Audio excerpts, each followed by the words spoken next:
We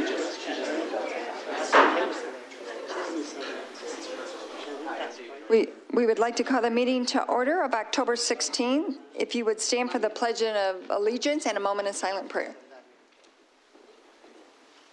Pledge allegiance to the flag of the United States of America and to the republic for which it stands, one nation, under God, indivisible, with liberty and justice for all. You will remain standing for a moment of silent prayer.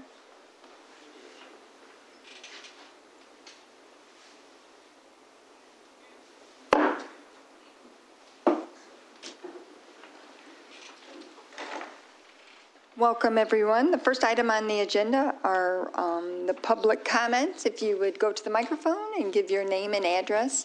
You can speak on any agenda item that's on tonight's agenda or any other matters that you'd like to talk about. You have 3 minutes. Would anyone like to give any public comments at this time?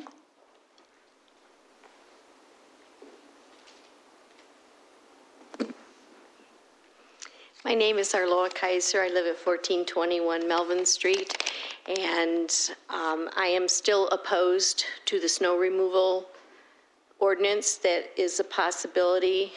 There was a talk about having a committee. If there is such a thing, I would like to be on it. I don't think we need one. And, excuse me, it seems as though the petition I got with over 350 signatures didn't seem to sit too well, like it meant very much. And yet for the roundabout, there was around 100 names on that one, and that went through real fast. And I believe that there should be an even playing field. If sidewalks have to be shoveled, everyone should have a sidewalk, and that the sidewalks are township property, so I think everyone should have sidewalks at the township's expense, except I don't want to pay for them. We have survived almost 50 years without them, and who determines when the snow ends? So where does the 36 hours start? And if there is such an ordinance, it forces the population to pollute Ford Lake. Instead of being a freshwater lake, eventually it's going to be a saltwater lake. Also, high humidity causes ice on sidewalks. How can you do that? The homeowners are going to have to pitch a tent beside the sidewalks.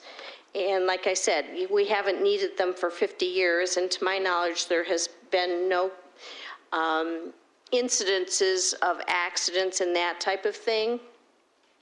And just because you say I want doesn't always mean that you get it.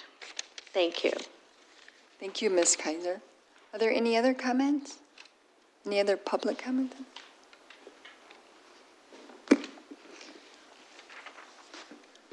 I am Derek Miller with Community Action Network, and I have here with me Caroline Sanders from EMU Engage. Yeah. I'm Caroline Sanders, Assistant Director of Community Relations and Engagement, interim. I want to say thank you for allowing us this public comment. I'm going to make it short.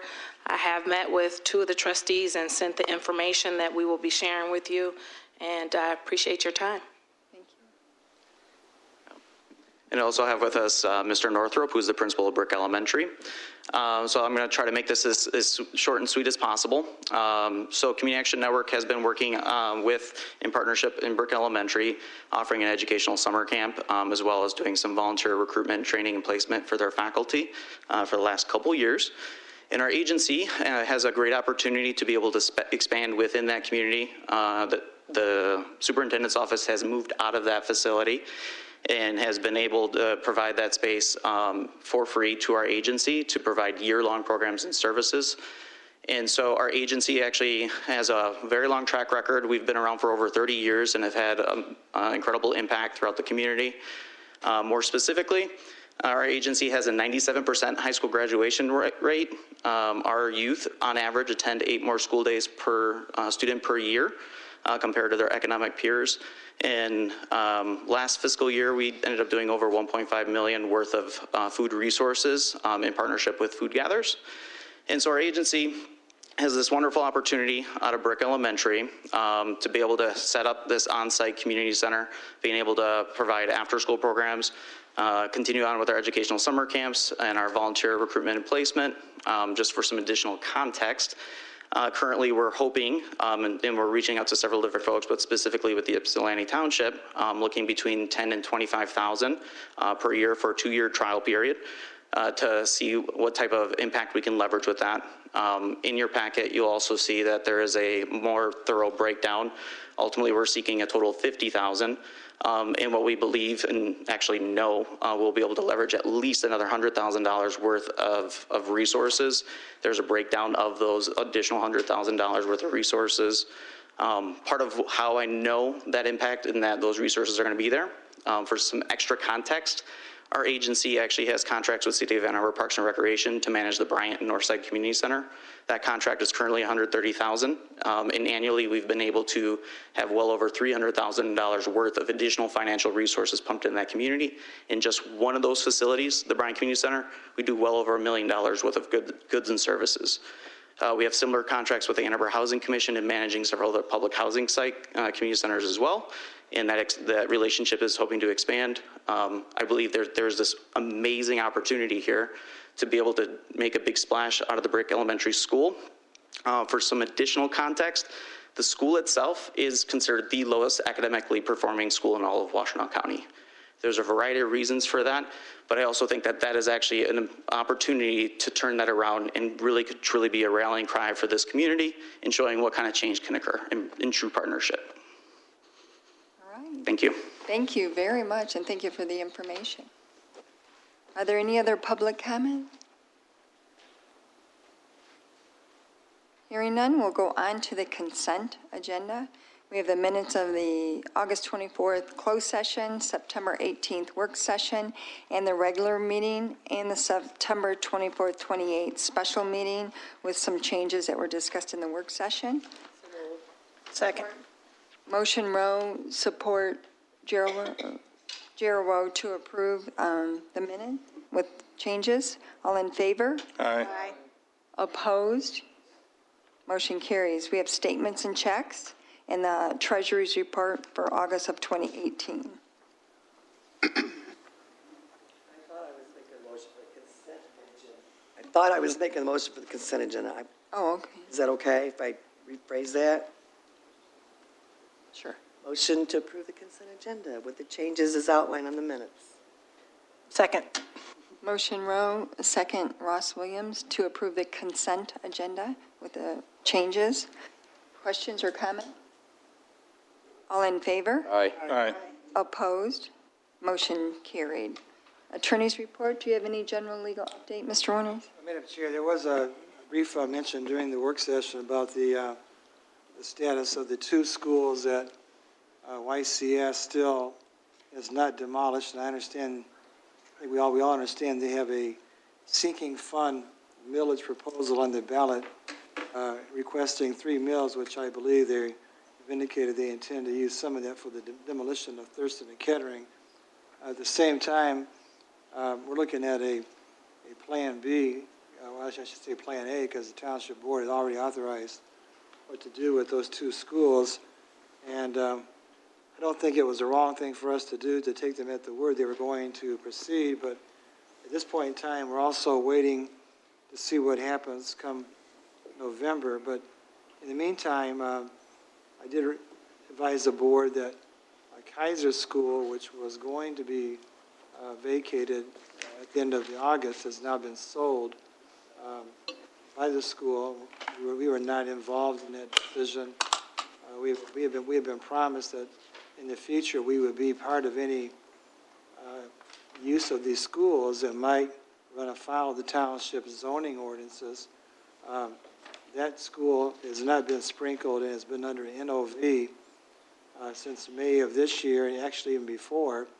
But again, we were told that the lease was not going to be renewed come August. And again, I think Supervisor Stumble went to a meeting in October, and found out that it was actually sold, albeit the school or the church has 90 days to come up with the financing. In the meantime, we still have a pretty serious situation with the fire code, and we met today to discuss that because, again, we have required other schools that have been sold by the YCS to sprinkle those buildings, especially when they're being used for assembly purposes.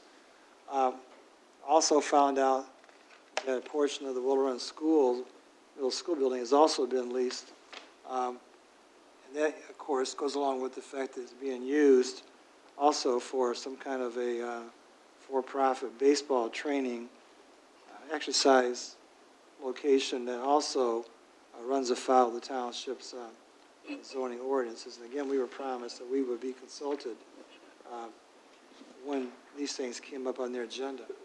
So at this point in time, I know that we're nearing the November 6th election. I know that we'll see what happens, but I'm just giving the board kind of a heads up that the Kaiser School cannot remain not having the proper fire suppression. And to do so, I think, would be turning our responsibilities away, and it's going to have to be dealt with, much like we did at Ardis School several years ago. So I am kind of disappointed in that regard, and I'll save my comments for other letters that I will write to you about this, but just giving the board a heads up that the Kaiser School that we were told was going to be repurposed and reutilized back in the community for as part of the YCS school program, that's not going to occur at this point in time. In regards to Habitat for Humanity, we have closed, or we have sold and executed on 2 of the 3 properties that we acquired through the foreclosure at the county level on Foley Avenue and North Fork Boulevard. The 3rd property apparently has people living in there, so we're going through the eviction process. Once that has been completed, we will go forward and sell the 3rd one. I'm also keeping all of you apprised as best I can as to what is going on with the Forbes dry cleaners. There's demolition that's supposed to be planned for this coming week. And the week thereafter, there's additional testing that's going on that I'll keep you informed in regards to the MDEQ's concerns. We have acquired 4 of the 6 remaining parcels from Liberty Square. The 5th one appears to be one that may head to a tax foreclosure because the person is just not able to respond. The 6th one might still be in play. We just don't have that meeting of the mind, so to speak. So 4 of the 6 have been acquired. In regards to public nuisance cases, and I think that while the quantity has certainly declined over the last number of years, the ones that we do have are not very good. And you've seen those. There's no need for me to go through chapter and verse of what you've already been made aware of, except for the fact that neighborhood stabilization continues to be an ongoing every day, every month, every year in the township. And while we've made tremendous progress, we still rely upon our neighborhood watch groups to let us know what's going on. And by that, I'm referring to even 1335 Commonwealth.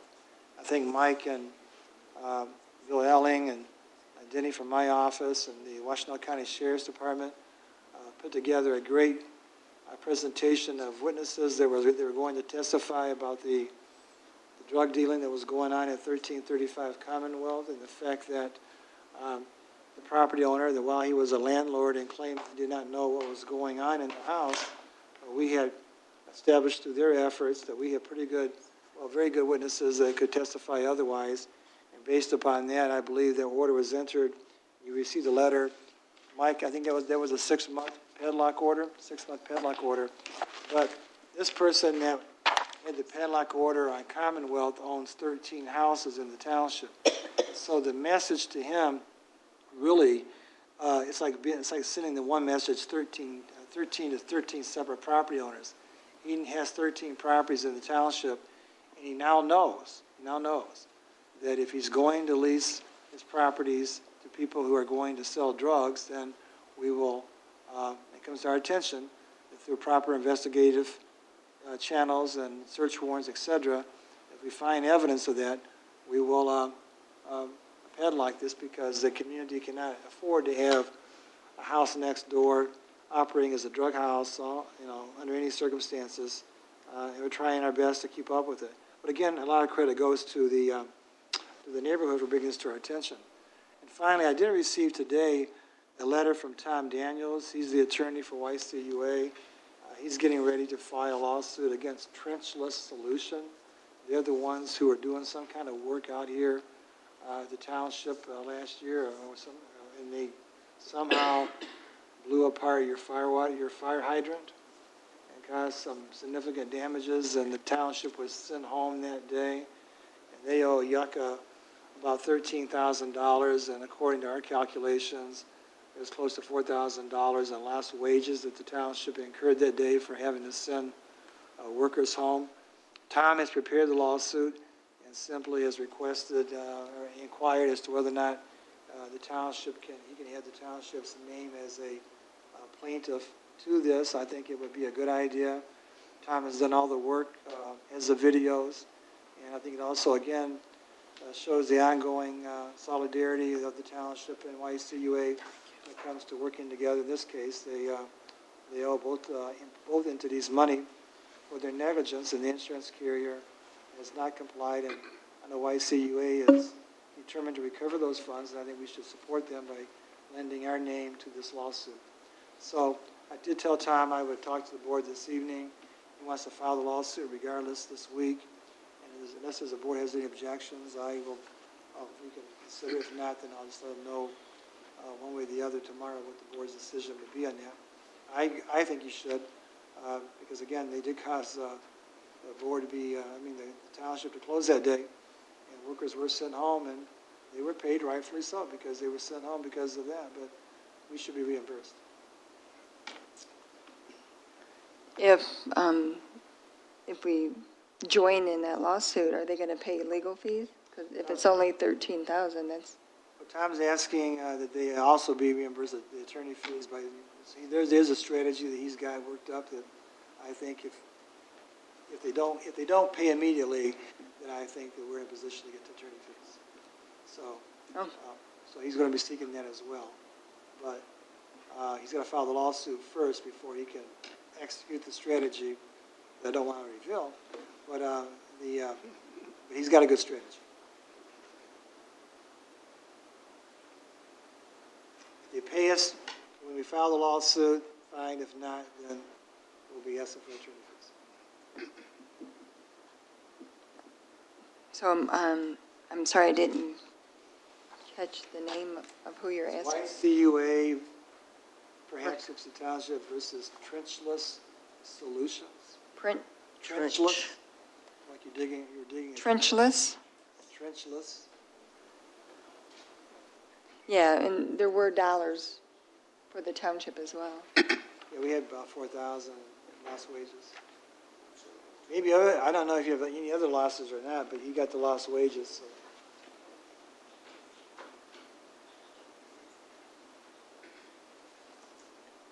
I wouldn't want to go to full trial unless, I think he's asking us to lend our name Like, what do to the you- lawsuit. And, our name. Okay.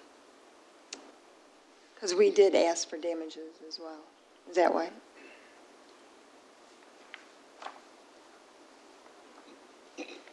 like I said, Tom's prepared it. He's done all the He'll do all the work. work. Okay, so it's just to allow us to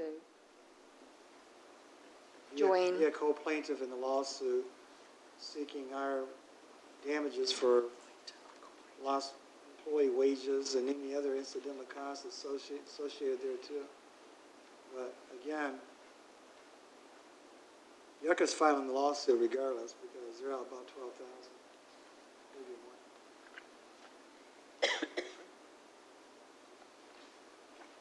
Okay, is there a will of the board to do that, or we need a motion? The motion to allow us to join in Yucca versus Trenchless? So moved. So moved. Motion Eldridge, Support. support Wilson. Any discussion? I think, Doug, you answered the question, but we wouldn't necessarily incur any fees that would be included in their settlement. Is that what I heard? I'm not sure what you, I'm not sure I understand.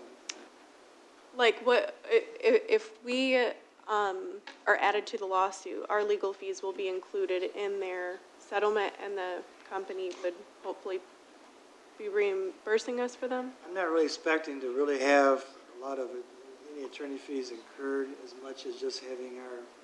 Just the name? And joining? Todd can handle Yeah. the claims for both the YCA and Ypsilanti Township. You can't really ask.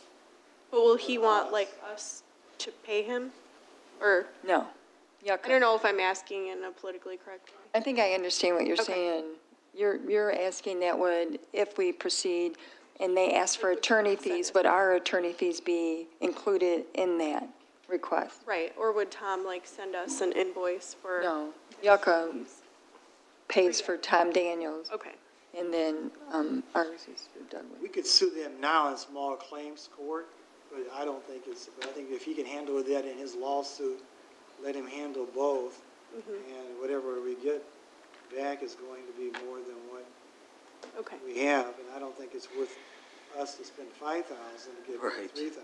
Right. Okay, So that's not the purpose or intent of joining, just to allow Tom to get back what okay. was truly lost by both YCUA Parties. and the township.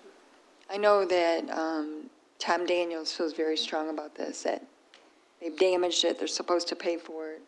Apparently Jeff Kester does too, so they Yeah. Right. they all do it. Thank you. So we have a motion by Eldridge, supported by Wilson. All those in favor? Aye. Opposed? Motion carries. Under, I did have another question, possible, Madam Sure. Chair? Thank you. Going back, or comment, going back to what the possible sale of Kaiser Elementary School and the fact that Attorney Winters spoke on the fact that, you know, we were hoping to be notified if such actions were to take place. I'll be honest, I'll say it on the record, I'm disappointed that we were not informed, notified, or anything else. And that the only way that that information was obtained was basically by Supervisor Stumble doing some research. I mean, I think considering the other things that were going on with Kaiser Elementary, at the very least, the board should have been notified. So I wanted to make sure I made that on the record. and we requested that we be notified in the future of anything to do with the buildings with the YCS school, and they said that they would. We'll see. Under new business, number 1 is request of Habitat for Humanity for funds for the renovation of 2754 Apple Ridge in the amount of $20,000, which is budgeted in line item 101-950-000-969010. So moved. Support. Motion, Lovejoy Rowe, support Gerald Rowe, to approve the request. This will be the 4th house in Apple Ridge, so I think Habitat for Humanity will do a great job in getting owner-occupied homes in that neighborhood. Any questions or comments? All in favor? Aye. Opposed? Motion carries. Item number 2 is a first reading of Resolution 2018-30, which is proposed ordinance 2018-483, and ordinance amending ordinance number 74, the Township zoning ordinance, so as to rezone 3160 West Michigan Avenue, parcel ID K11-18-340001, from its current RM2 multifamily to B3 general business, with the voluntary prohibition of automotive uses as defined in the Township zoning ordinance, section 306. So moved. Motion Gerald Rowe, support Eldridge. We actually have a resolution, but I know Charlotte is here. Is a petitioner present? Oh, okay.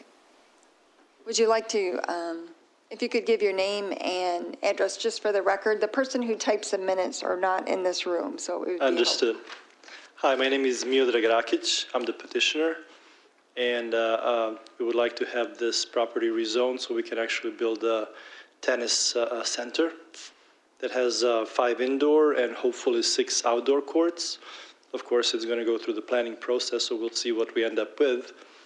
But we hope to get this approved, and we're hoping to actually start building as soon as possible. We think it's a great addition to the community. It's actually a project that is financed by the dads and moms of future tennis players, I hope. And we really like the support that we have been getting so far from you. Do you have an existing facility? Yes, we have actually in Ann Arbor, but it's not a facility that's actually specifically designed for the tennis center. So it's within the warehouse. It's only 2 indoor courts. There has been tremendous interest, but I think it has reached its limits over there. And so we have been looking for a appropriate location to actually build something that is specific for is satisfying all the tennis requirements, especially for tournaments and so forth, which actually attracts a lot more interest and a lot more people from the community. And I know you had a tentative site plan, just to kind of explain what you were proposing, which was a large indoor facility. Yes, correct. So we're proposing to have basically a facility that has 5 indoor courts with some mezzanine inside, which would be used for parents who are watching their kids play tennis and waiting for them to finish tennis lessons. And on the outside, it's going to have up to 6 tennis courts, and then the frontage of the whole project is. And again, this is something that is kind of a secondary importance to the whole project, is some additional offices for the kind of general business use. This is something that we might apply for, but our specific interest is just the tennis facility. So even if it comes, it will not come in the kind of like a first phase of development. So the first phase of development is going to be tennis center and tennis courts. And we also proposed voluntarily that it be zoned with conditional rezoning by basically not having it zoned for automotive use. And you're not the current you're not the owner here, you have a... No, actually we are, purchase. and thank you for asking that, so that's a very good question. So no, we are actually in escrow, and we have 6 months to sort of get our due diligence and paperwork in order. So we have put a deposit to the land, and we're trying to go through the process, and we really like to have everything approved prior to actually committing to purchase the land. Because, and again, so that everybody's on the same page, we agree that rezoning can be part of the deed, so recording the deed. I have no problem with that. The only risk that I see is if we go through this conditional rezoning process with recording to the deed, which will take effect only when the deed is transferred to the purchaser. And on the other hand, we would like to start the rezoning procedure in the meantime, so that we don't end up with having an empty lot that is indeed has recorded that it's not for automotive use, but we didn't get it approved for the tennis purpose. So that's just the catch-22 that I would like to avoid. Okay. I know that Trustee Eldridge sits on the Planning Commission. I don't know if you have any comments, Mr. Eldridge? No, I mean, they came and made a great presentation. A lot of questions were asked by the commissioners of the applicant, and it received unanimous support to move it forward to this body for consideration and discussion. All right. I know that Charlotte, I don't know if you want to go through anything in your report. This is just for the audience. This is our first conditional rezoning. Well, thank you. Thanks. My name is Charlotte Wilson. I'm the Planning and Development Coordinator at Ypsilanti Township. This parcel is being rezoned from, it's currently vacant, it's being rezoned from RM2, which is a multiple family residential designation to allow for multiple family residential uses, to a B3 general business zoning district, which means a variety of uses can go in there, such as retail and office. But the condition for this rezoning that is before the board is to prohibit any automotive uses. The master plan, our 2014 master plan, currently states that this is our intention for this parcel. It is the future land use that's envisioned for this parcel is general business, which is what is being proposed tonight. A conditional rezoning is something that it's exactly like a normal rezoning, so going from one zoning district to another, but it is applying a additional restriction possibly on the property. In this case, it is prohibiting those automotive uses. It's completely voluntary, and it meets all the master plan conditions. Those automotive uses range from automobile car washes, bus passenger stations, gasoline service stations, minor auto repair, dealerships of new or used automobiles, off-street parking lots. And as previously stated, the Planning Commission has recommended this for approval. All right. Board members, do you have any questions for Charlotte? Trustee Ross Williams? Yes, it was actually the petitioner, I guess. Just wanted to, I guess you could say, clarify. Is this just a private use tennis facility, or will there be any opportunity for, public to pay for using any of the tennis courts?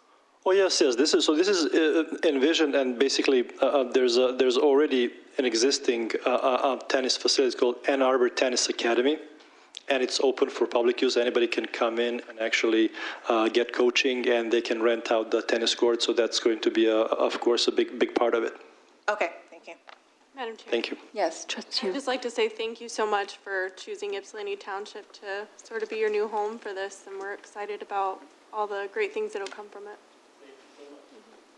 Other comments or Madam Chair. questions? Madam Chair? Yes. Yeah, I just wanted to say I have 4 boys at home, so if everything's approved and goes through the proper process, be happy to bring them over there and you guys train them up for me. Looking forward to having them over. Thank you. Clerk Rowe, did you have a question? Yeah, I just had questions, more of a technical nature. I think what you're trying to do is great, but I have no experience or understanding of a conditional rezoning, and so I'm just Googling here real fast, and I'm reading things like I don't even know if language is in our ordinance. I know it's permissible under the Enabling Act, Planning Enabling Act, but everything I'm reading says that we should have language that says things like the process, so that we treat everybody the same on conditional things, and they have example languages that should be out there and the impact that it has. So I don't know, I don't ever remember voting on that in our ordinance. So I guess my question to Charlotte is, is this going under the Michigan Enabling Act, or is it coming under, do we have language in our ordinance that talks about conditional rezonings? Because I don't ever remember It's not specifically talked about the word conditional rezoning, but it would be under the rezoning amendments section of the zoning ordinance. So I don't know if there's time between now and the next one for us to get our ducks in a row to kind of maybe do the things that's being, suggested, just that I can't even get to MTA's page, but I guess they have an entire example, excellent language on how townships should handle conditional rezonings and how they should consider them. So nothing against your facility, but anything can happen, and especially since you don't own the land, that's like, so as a person who's probably errs on this side, is too much of caution, and sometimes so I didn't know. Another option that we do have language on, and it's totally up to you, it's like the other one, is the whole PUD site plan if it was rezoned, and I don't know if that's anything that you would ever think about considering, but at this point, I don't know, we could vote on it. I don't know if we have enough time between the 2 readings to answer all these other questions and to tie this up legally.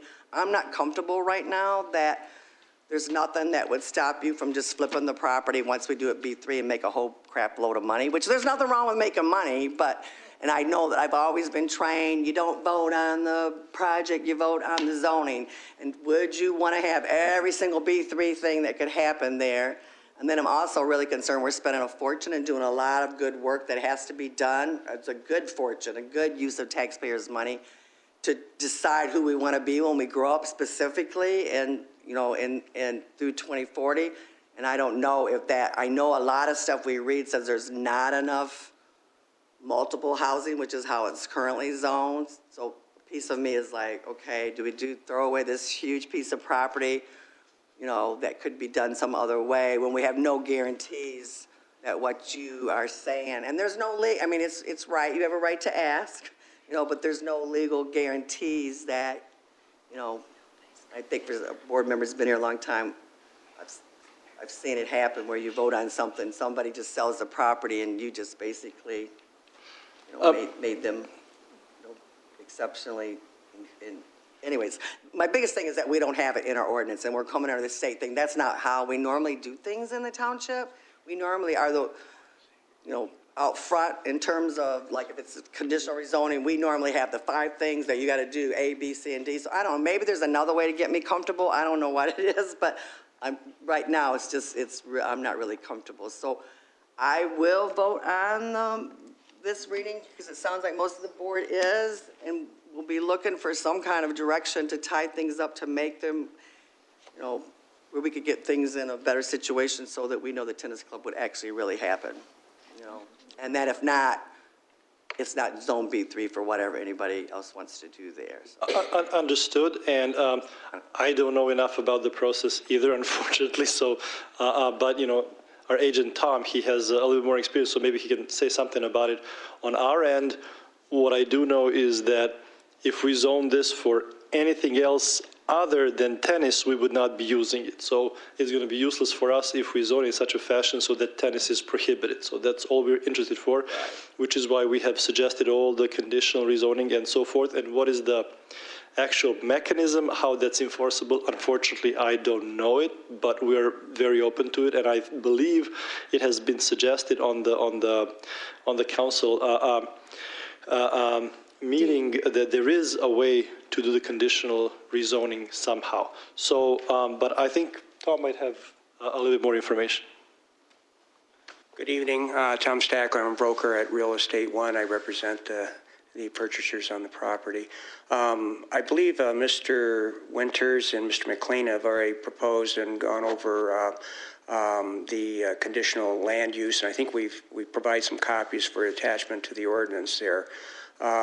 Regarding, I believe it's future use is general business there anyway. So, and there's over the past 20 years, there's been a number of people that have looked at that land for RM2 and run from it because it's bordered by a freeway and an exit ramp.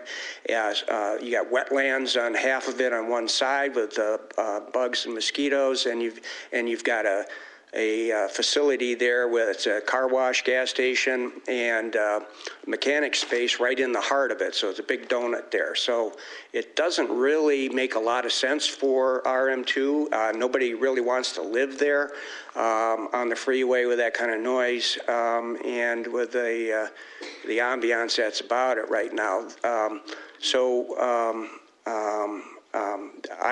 I know the buyers personally. My son grew up from age 5 playing tennis and being trained by them, and they've been looking for a place. I've been trying to help them find a place for a while. They're very serious about moving forward on the tennis project, and they're just waiting for the green light so they can get started because we're 3 years past due on trying to find something, and so they currently lease a place, and he also trains star athletes from around the country outdoors and leasing tennis courts from school districts and stuff like that in the summer months. So we're very serious about moving forward on the tennis project there. So I don't know if that answers some of your questions, but it's my understanding. Well, was there any other questions that I can ask right now? I'll cut it short, but. It does say one of the conditions can be, and I don't know if it's in there or not, maybe Charlotte or Doug can speak to it. It says one of the conditions could be if it doesn't happen in a certain amount of time, it automatically goes back. I don't know if that's something y'all agree to as a it says that that's one of the things a local government can do, like, so that's something that would make it safer. That might be better addressed by Charlotte, but it's my understanding that general business is coming regardless. But we're just trying to push this along and get it done sooner so we can bring the facility here sooner. It does, So- yeah, I mean, we could do, it says that's on an enabling act in Charlotte's report. I didn't know if you guys did that or if that's going to be agreed upon, or if we can add that. As far as it reverting back to the RM2, that would put it more inconsistent with what our master plan had been set forth. So I think this is actually keeping it as that B3 and then, having it as that conditionally zoned with the prohibitive of automotive uses would actually be more in line with our master plan than what it is currently.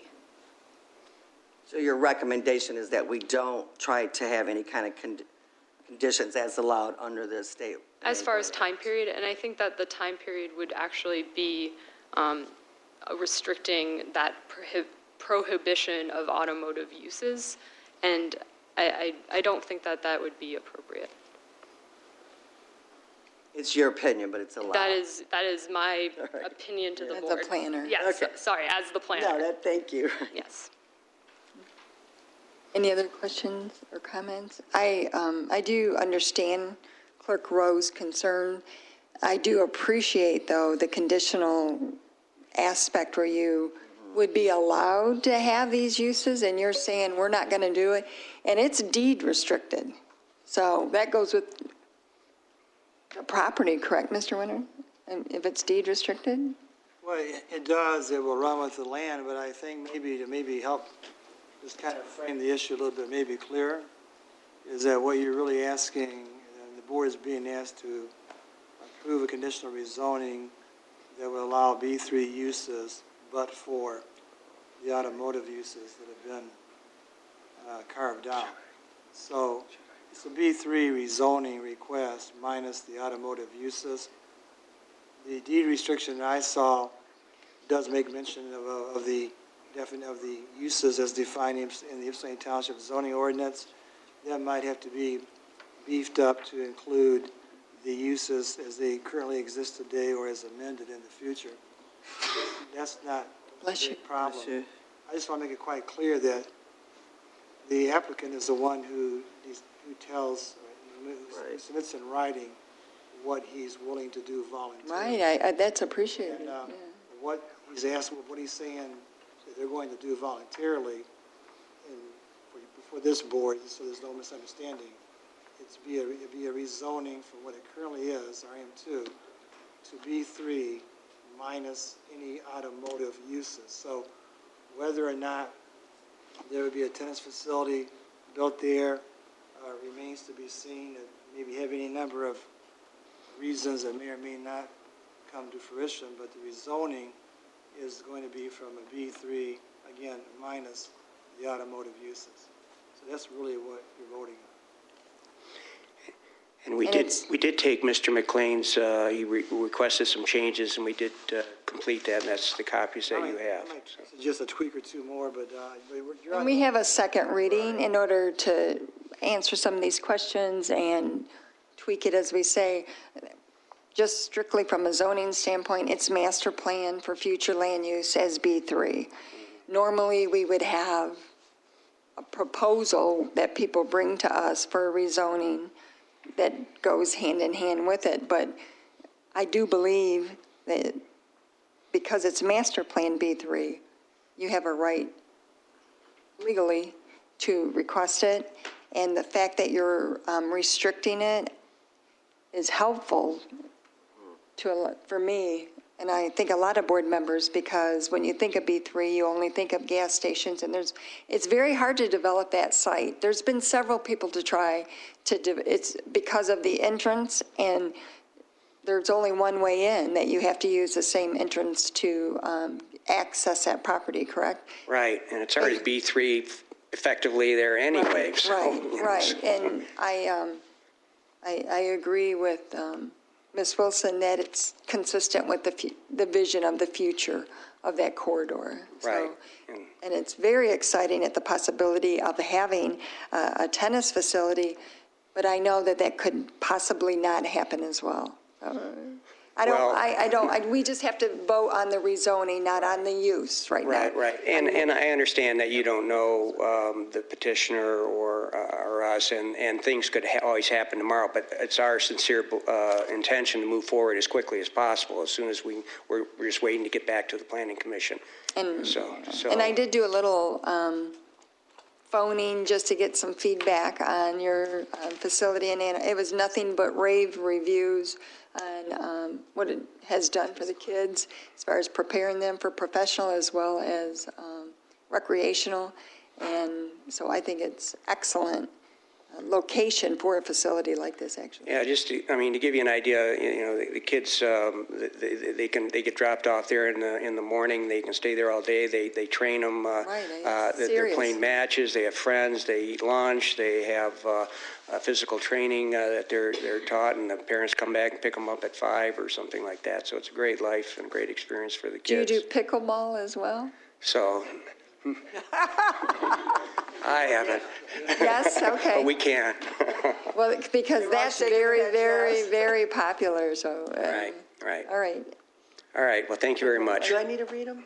I need to read them, right? Yes, for the record, then we have to vote, roll call vote. Thank you for answering the questions. Clerk Rowe? Well, we have a motion and support, so. Yeah. Do you want me to read it record? Yeah, I can just read the resolution, right? Right, Doug, just the resolution references the ordinance? Yes. Is that good enough? Okay. Charter Township, Ypsilanti, I don't have the one with that number. Sorry. Too many here. Resolution number 2018-30, in reference to ordinance number 2018-483, rezoning of 3160 West Michigan Ave.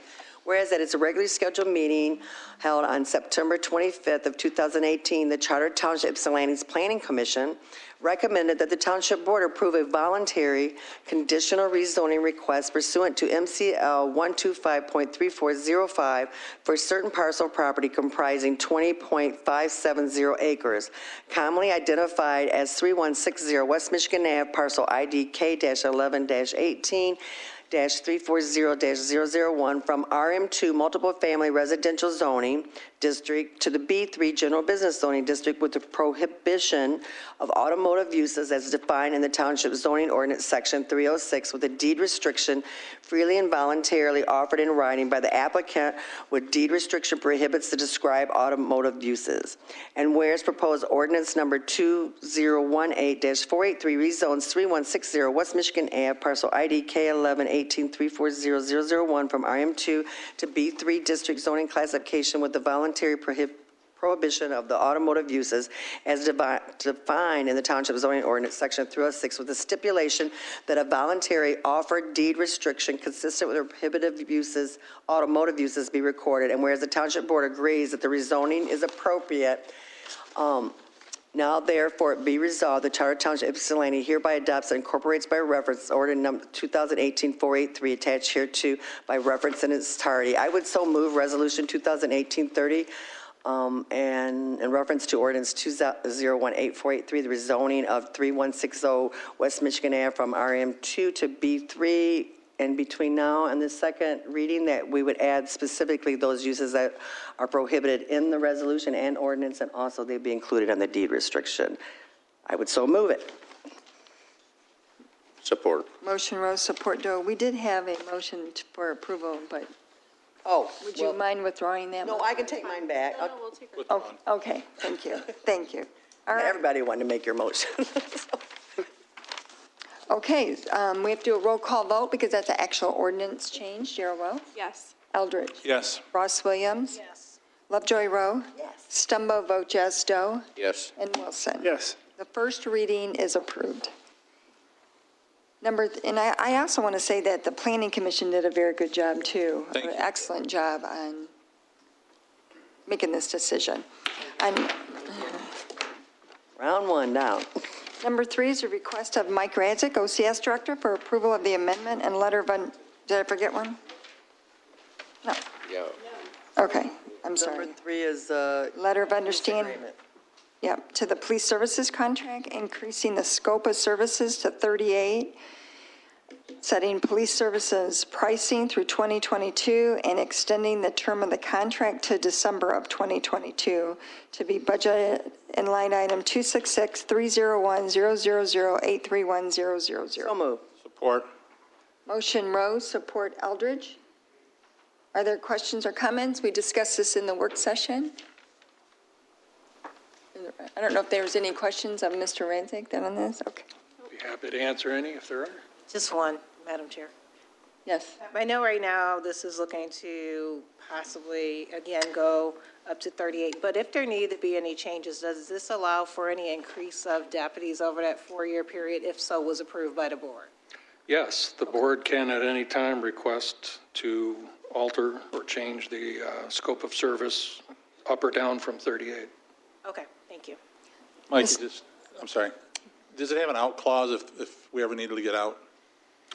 Yes. This is an extension to the original base contract, which I believe was executed in 2012. And there is a standard clause where that's either what I thought. party can get out. I think Okay. it's 6 months' notice, if I recall you. correctly. Mr. Winters, have you reviewed the contract? Review the proposal this evening to extend that. So again, it's kind of continued extension of what you already have in place. With increased prices for 4 years, yeah. All right, any other questions or comments? Madam Chair. Yes. Yeah, I just wanted to thank you, Mike, for a great presentation earlier, very detailed and in-depth and great historical account of things, especially for the new trustees. So thank you for always being very detail-oriented. Thank you. And the increase is 1.5% after, in 2021 and 2022. Yes, it's a total of 3% price increase over the 4-year period. 0% the first and second year, 1.5 year 3, 1.5 year 4. So I just want people to know that I did argue to not have any increase because 1.5% is a lot if you have a $6 million contract. Well, the original proposal was for percentage increases all 4 years. And Supervisor, well, I was there meeting with the sheriff and others, and she vehemently argued to reduce that to zeros for all 4 years, and I think it landed in the middle. And it does allow us to add another deputy. So it's good. 3 more, actually. Yeah. Well, we authorized 3 last year, or this year. Yeah. And they didn't hire them. So I really hope that we're pushed to the front of the list as far as hiring and filling positions. So, and I know that Lieutenant Morocco is working on that and Commander Radzik.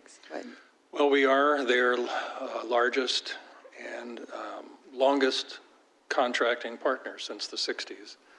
And I believe they do treat us accordingly. Mm-hmm. Got to stay on them, though. That's what we have to do in order to get them in place. It's been a struggle. So we have One more question.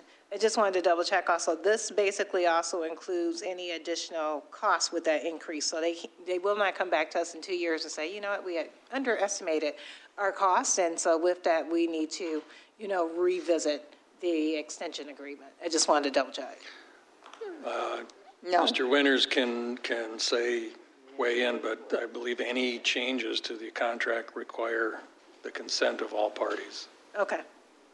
Yeah, there was in one of the memos that if something goes up, like an anomaly and Correct. high increase with healthcare or something that triggers, then they have a right to come back and ask for the additional increase. Yes, that's actually been in the base contract since 2012. Mm-hmm. Yeah. Okay. So we have a motion, support, and contingent upon Attorney Winters' approval. Are you comfortable? Yes, I think it's basically an extension of what we've been doing in the past. All in favor? Aye. Opposed? Motion carries. Thank you, Michael. The request of Michael Radzik for approval of the 2018 Animal Services Contract with Washtenaw County in the amount of $45,000, which is budgeted in line item 266-301-000-831-012. This is an annual contract. Move to approve. Support. Motion Doe, support Gerald Rowe. Discussion? Hearing none, all in favor? Aye. Opposed? Motion carried. Number 5 is request of Mike Radzik, OCS Director, for authorization to seek legal action if necessary to abate public nuisances for property located at 359 Oregon and 585 Rosewood in the amount of $20,000, which is budgeted in line item 101-950-000-801-023. Move to approve. Support. Motion Wilson, support Gerald Rowe. Are there questions regarding this? Our goal is always compliance, and a lot of times just by authorizing legal action, it brings people to the table to agree to clean up the houses that are necessary to be brought into a safe, presentable condition. We have a motion and support. All in favor? Aye. Opposed? Motion carries. Number 6 is a request of Mark Nelson, the 14B magistrate, to waive the financial policy and allow the solicitation of quotes for the repairs and modifications to the courtroom 1 and 2, and to allow the 3 full-time officials to accept a quote in an amount not to exceed, was it 25? I thought we discussed the plexiglass. They're going to. Madam Chair, I would like to actually make a amendment or either a proposal to include maybe additional, I'm assuming, $10,000 in order to look at the plexiglass function or plexiglass with this proposal. So the reason we're discussing it is because in work session, it came up that we needed plexiglass to go up when they're escorting the prisoners in. They're right next to the staff, so it was suggested that we look at that by Mr. Eldridge. So we'd like to change it to $35,000 contingent upon approval of the budget amendment in line item 236-136-000-931-000. So move. Or I guess it's Monica's. Yeah, I made an amendment, so you have to Support, Monica. Motion Ross Williams, support Gerald Rowe. Any further discussion on that? Hearing none, all in favor? Aye. Opposed? Motion carries. Number 7 is budget amendment number 14. Clerk Rowe. Motion to increase the general fund by $56,505 for additional seasonal work that we had done this year to $10 million. It'll be an extra 10,000, Yeah, it's in the court one. Oh, sorry. Thank you for reminding me. $10,754,643, and approve the line item changes as outlined. To increase the BSR2 fund, which is the bike, sidewalk, rec, roads, and general fund budget by $27,000. That's for the sidewalks that we repaired in the neighborhoods for residents to $2,178,495, and approve the line item changes as outlined. Increase the 14B district court fund by $35,000, which will be $2,066,986. Approve the line item changes as outlined, and increase the law enforcement fund budget by $2,078 to $290,965, and approve the line item changes as outlined. Those are for PTO payouts. And then to increase the compost fund by $4,597 for PTO payout to $569,114, and approve the line item changes outlined. I would so move 2018 budget amendment number 15. Support. It's a motion by Rose, supported by Ross Williams to approve the budget amendments. Are there discussion? Is there any discussion? No? Hearing none, all in favor? Aye. Opposed? Motion carries. Motion to adjourn is in order? So moved. Support. Motion Rose. Did I forget something? If I might, I just got an email 10 minutes ago regarding the Forbes dry cleaners, just out of interest. From the contractor doing the work, they're going to start the demolition of the building tomorrow. Yay. of the non-impacted two-story apartment retail portion. And then over the next few weeks, as soon as they get approval for disposal of the regulated waste in the dry cleaning plant, they'll take the rest of it down. So we're making good progress. Excellent, that's good news. We have a motion support? Yep. All in favor? Aye. Meeting adjourned at 8:02. Thank you.